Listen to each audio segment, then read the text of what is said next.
Well, we're here again in lovely Winston-Salem, North Carolina, where we've done this too many times to count now. Florida State falls 35-14 to Wake Forest in a game that was as ugly a football game as you're ever going to see. And that's not true, Ira. Don't say that. We've seen uglier, I think. 6 turnovers. I mean, yeah, it's close. A ton of penalties. Mike Norvell, Florida State's coaching staff, we're hoping for an improved performance after last week's debacle in the second half against Jacksonville State. It doesn't come. FSU really was terrible on both sides of the ball and special teams. Yeah, the Holy Trinity. So they fall to 0-3 on the season for the first time since 1976. Coach Bowden's first season, 45 years. And here we are, Corey. This is where we are, buddy. Yeah, man. So I know Adam Fuller gets a lot of grief, and with good reason. That's not a good defense. It's not all that well coached. The cornerbacks get beat as if they get paid. They get NIL deals, depending on how many long plays they give up. But the offense is the issue here. The offense is the problem. It's what I wrote about in my column. This is why Norvell was brought here. He had offenses that always put up a ton of points. Dillingham is this 20-something wonderkin that you think is going to be a protege, a next head coach somewhere. And I pronounced that right? Wonderkind, I think. Sure. Anyway, Wonderkid, however you want to go with it. I can Americanize it. But this offense is just awful right now. They scored 38 against Notre Dame. They've scored 31 the last 2 weeks combined against the forces of Jacksonville State and Wake Forest. So I don't know what's going on with the offense. Well, it's not just the production. It's not just the lack of production. What you wrote about in your column also is just how it's just so haphazard, willy-nilly. Like, not only is there no identity, there's no concept of what you can't even figure out what they're trying to do. Right. From play to play, from week to week. Last week, they did the Wildcat. This week, they totally scrapped that. Last week, it's Mckenzie Milton's game. Last week, it's Jordan Travis's game. This week, it's Mckenzie Milton starts. No, last week was Mckenzie Milton's game. How can you keep it straight, Corey? It's hard to keep straight. What year is this? Who are we? Anyway, Mckenzie Milton starts the game. Jordan Travis comes in. Then they kind of go back and forth a little bit, and then Jordan Travis takes over for the rest of the first half. And I guess he would have played the rest of the game, but he gets hurt. So Mckenzie Milton plays the rest of the game. Mckenzie Milton came in at one point for one snap when Jordan Travis had to come out because of the referees thought he was injured, so they made him come out of the game. And Mckenzie comes in and throws an interception. I mean, the number of plays that are just mind-boggling. I mean, we'll start off with, the bomb to Keyshawn Helton and double coverage doesn't make any sense, but we'll focus on the short yardage. The game was lost before then. Right. But yes, that was a mind-boggling one too. But the short yardage stuff with Mckenzie Milton running, you're down at 4th and 2, down inside the 12-yard line for Wake Forest. FSU had the ball third, and they're down, I think, 13 at that point. They might have been down a little. No, they were down 21. Okay, they're down 21, but they get down to the ball. They get down to the 12, 13-yard line. They've got 3rd and 2, 3rd and 3. They run it twice with Corbin for 1 yard. Then Mckenzie Milton, it's a designed run for Mckenzie Milton, which it's hard to understand when you. Well, they certainly would. You wouldn't think they'd be expecting that. The kid that it's a great story. He's even walking. You wouldn't think you'd run that on 4th and 2. And then the next possession, they get down to the goal line and they try a quarterback sneak. And this is, I guess, my thing is, how have you even repped a quarterback sneak?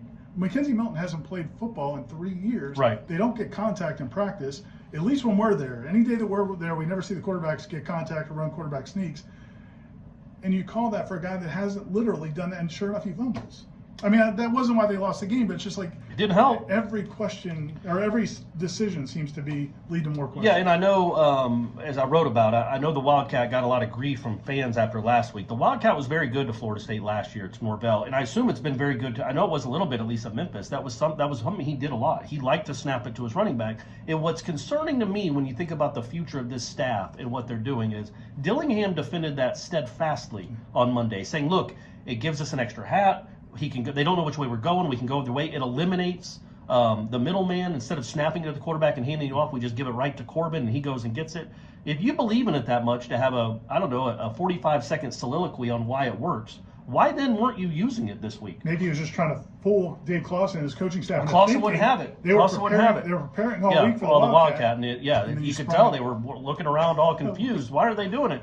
So that's what I worry about is, like, if you can pivot so quickly in something that you should have a true belief in. As I write in the column, you got to believe in yourself, Mike Norvell. If you want us to believe in you, even if the fans are irate. I think I changed that, so you got to believe in yourself. FSU coaches. Oh, okay. Well, either way, did you keep the Dr. Phil voice? Yes. Okay, good. Thank you. So you got to believe in yourself, man. And if if this is something you truly believe in, and it better be because you used it against Notre Dame and you used it in the biggest offensive play last week against Jacksonville State, why then is it not anywhere to be found in short? You saw what the short yardage looked like without it. They were 0 for whatever. They didn't pick up a third down in short and a fourth down in short.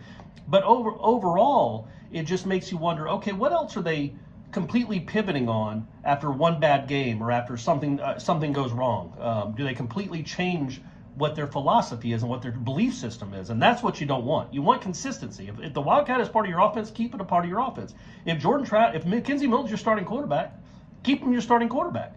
You can bring in Jordan Travis for occasions, right? But it was as if Jordan Travis was the starting quarterback and they just wanted Milton to get a start on his record.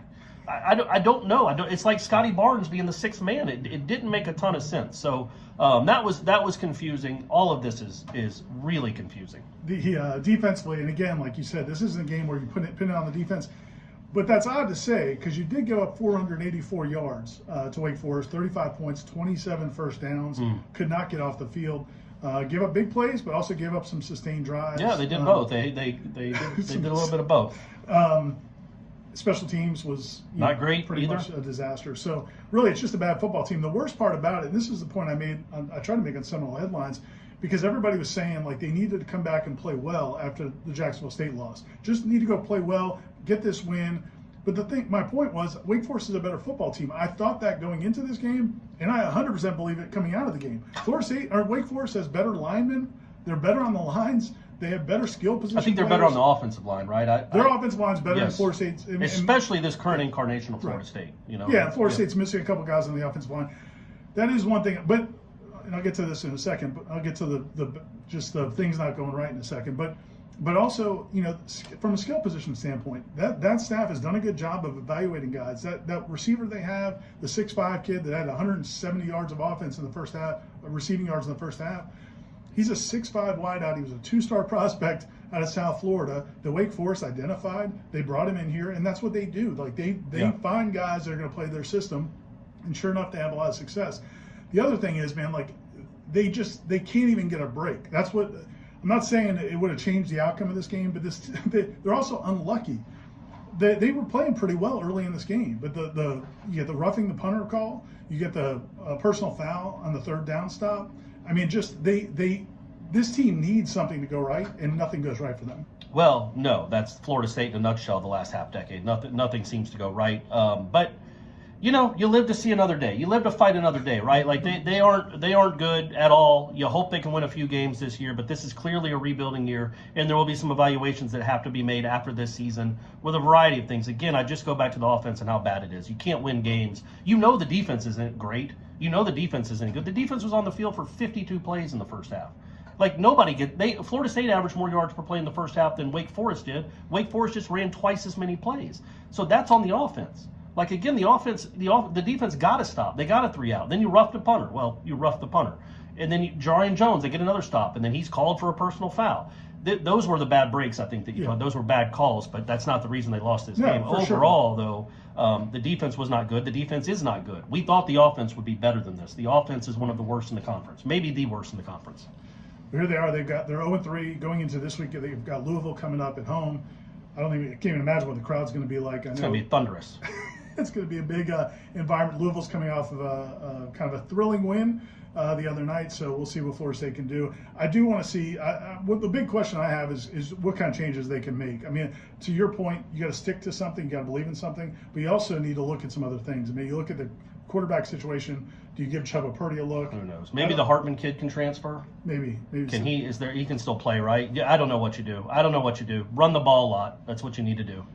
All right, we're done. Winston-Salem, North Carolina, another Florida State loss here to Wake Forest, 35-14. We'll talk to you next time. Stay tuned to warchant.com for more coverage.